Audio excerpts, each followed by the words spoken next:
সচিব কমিটির রিপোর্ট অর্থ মন্ত্রণালয়ের নিকট হস্তান্তর হয়েছে। 11 থেকে 20 গ্রেডের কর্মচারীদের বেসিক সর্বনিম্ন 21,000 টাকা বৃদ্ধি করে পূর্ণাঙ্গ তালিকা প্রকাশ করেছে সংশ্লিষ্ট কর্তৃপক্ষ। বিস্তারিত আলোচনা করার শুরুতে চ্যানেলটি সাবস্ক্রাইব করুন। আজ সচিব কমিটি অর্থ মন্ত্রণালয়ের নিকট তাদের রিপোর্ট হস্তান্তর করেছে। অর্থ মন্ত্রণালয়ের একাধিক সদস্যরা আজকের বৈঠকে সচিব কমিটির সিদ্ধান্তে ইতিবাচক মতবাদ ব্যক্ত করেছেন। অর্থমন্ত্রী আমির খসরু বলেন, 11 থেকে 20 গ্রেডের কর্মচারীরা অত্যন্ত বৈষম্যমূলক অবস্থায় জীবনযাপন করছে।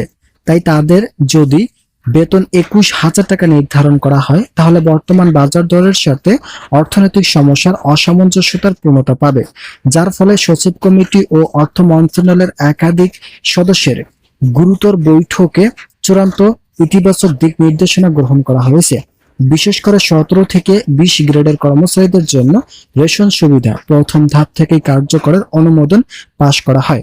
আজকের বৈঠকে মন্ত্রী পরিষদের বিভিন্ন সদস্য উপস্থিত ছিলেন। এছাড়াও জুনায়েদ সাকি সহ ভিপি নূর এবং সংশ্লিষ্ট কর্তৃপক্ষের একাধিক সদস্য বৈঠকে যথাযথভাবে ইতিবাচক সিদ্ধান্তের কথাগুলো গুরুত্বের সঙ্গে আলোচনা করেন। জুনায়েদ সাকি বলেন, আমরা সরকারি চাকরিজীবীদের বেতন বৃদ্ধির লক্ষ্যে প্রাথমিক দিক থেকে গভীরভাবে আন্দোলন ও তৎপরতা চালিয়েছি।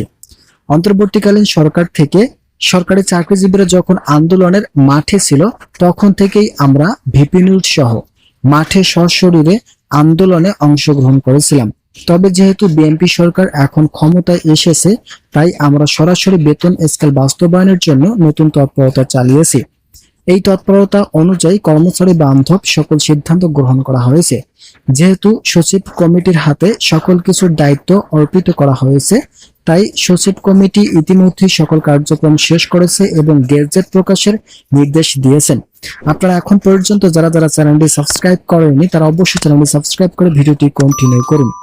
সচিব কমিটির রিপোর্ট আনুষ্ঠানিকভাবে অর্থ মন্ত্রণালয়ের নিকট হস্তান্তর করা হয়েছে, যা সরকারি চাকরিজীবীদের দীর্ঘ প্রতীক্ষিত বেতন কাঠামো পরিবর্তনের পথ সুগম করেছে। এই রিপোর্টে 11 থেকে 20 গ্রেডের কর্মচারীদের জীবনযাত্রার মান উন্নয়নের লক্ষ্যে তাদের বর্তমান সর্বনিম্ন বেসিক বা মূল বেতন 21,000 টাকা উন্নীত করার সুপারিশ করা হয়েছে। দীর্ঘ গবেষণার পর প্রস্তুতকৃত এই পূর্ণাঙ্গ তালিকাটি এখন বাস্তবায়নের চূড়ান্ত পর্যায়ে রয়েছে, যা নিম্ন ও মধ্যম আয়ের সরকারি কর্মচারীদের অর্থনৈতিক সুরক্ষা নিশ্চিত করতে সহায়ক হবে বলে আশা করা হচ্ছে। এই যুগান্তকারী সিদ্ধান্ত গ্রহণের প্রক্রিয়ায় দেশের বর্তমান রাজনৈতিক ও অর্থনৈতিক প্রেক্ষাপট বিবেচনায় রাখা হয়েছে। এই বিশেষ সিদ্ধান্তে বিশিষ্ট রাজনৈতিক ব্যক্তিত্ব জুনায়েদ সাকি এবং পররাষ্ট্র মন্ত্রী সহ সংশ্লিষ্ট গুরুত্বপূর্ণ নীতি নির্ধারকরা সমন্বিত ভূমিকা পালন করেছেন। প্রশাসনিক সংস্কার ও জনকল্যাণমূলক রাষ্ট্র গঠনের লক্ষ্যে তারা যে কর্ম পরিকল্পনা নির্ধারণ করেছেন, তার অংশ হিসেবেই সরকারি কর্মচারীদের বেতন ও সুযোগ সুবিধা বৃদ্ধির এই সাহসী পদক্ষেপটি গ্রহণ করা হয়েছে। নতুন এই সিদ্ধান্ত অনুযায়ী সরকারি কর্মচারীদের জন্য দীর্ঘদিনের দাবি রেশন সুবিধা পুনর্বহাল বা আধুনিকায়ন করার ঘোষণা করা হয়েছে।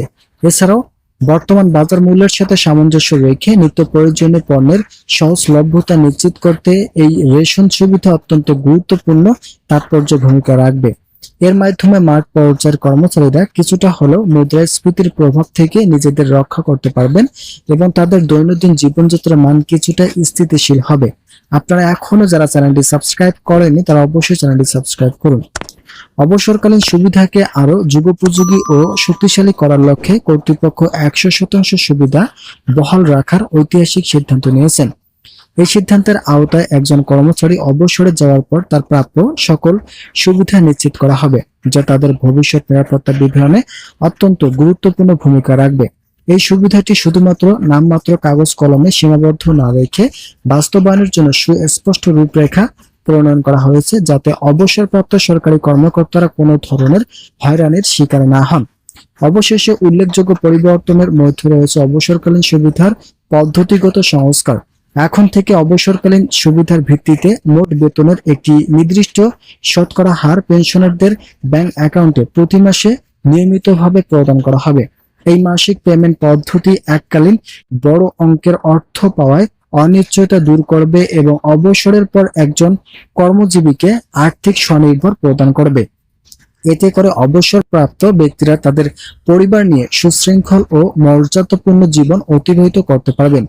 এই নতুন বেতন কাঠামো ও সুবিধাদি বাস্তবায়নের মাধ্যমে সরকারি চাকরিতে কাজের গতি ও উৎসাহ অনেকাংশেই বৃদ্ধি পাবে বলে মনে করেন সংশ্লিষ্ট বিশেষজ্ঞরা। সচিব কমিটির এই রিপোর্ট ও অর্থ মন্ত্রণালয়ের নতুন সিদ্ধান্ত সমূহ কেবল বেতন বাড়ানোর মধ্যে সীমাবদ্ধ নয়, বরং এটি সরকারি কর্মচারীদের দীর্ঘমেয়াদী কল্যাণ নিশ্চিত করার একটি সুদূরপ্রসারী উদ্যোগ। সরকারি চাকরিজীবীদের জন্য যে সিদ্ধান্ত নেওয়া হয়েছে, এই সিদ্ধান্ত দেশের 24 লক্ষ চাকরিজীবীদের ঐতিহাসিক জীবনকে আরো মধুময় করে তুলবে। সেই লক্ষ্যে 11 থেকে 20 গ্রেডের জন্য সর্বনিম্ন বেসিক 21,000 টাকা নির্ধারণের নতুন সিদ্ধান্ত নিয়েছেন সংশ্লিষ্ট ব্যক্তিবর্গ। ভিডিওটি শেষ করার পূর্বে চ্যানেলটি সাবস্ক্রাইব করে আমাদের সঙ্গে থাকুন।